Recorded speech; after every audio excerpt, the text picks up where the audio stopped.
What's up, America? Donald Trump's tariffs are in effect worldwide. For now. That's right.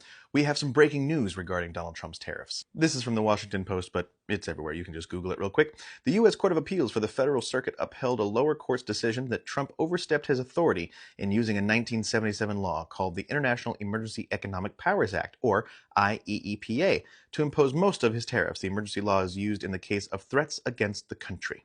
Now, if you'll remember, that lower court said, yeah, this is supposed to be used for, like it said, threats against the country. You don't get to just fabricate a threat, declare an emergency in order to combat the threat, and use tariffs as a means of combating the threat. That's not what the law is for. Now, this new ruling today says that even if, let's say, the threat existed, the IEEPA does not give the president the power to levy taxes in order to combat that threat. It gives the president lots of power, but not that.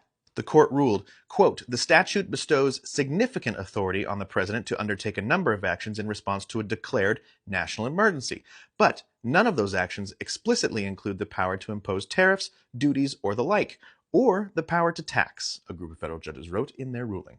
Now, let's not forget, because I know it's easy to do so because there are like 72 new breaking news stories every single day with this administration, but Trump's tariffs have been ruled illegal for months ago.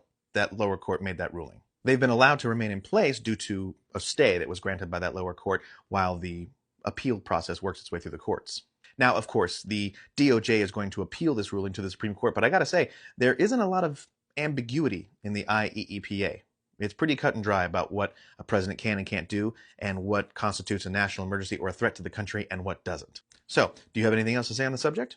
So let's take a look at the burden of tariffs put on other countries to pay the United States. Ah, that's why you're still peddling this narrative. You don't know how tariffs actually work. Other countries don't pay us, champ. We pay the tariffs.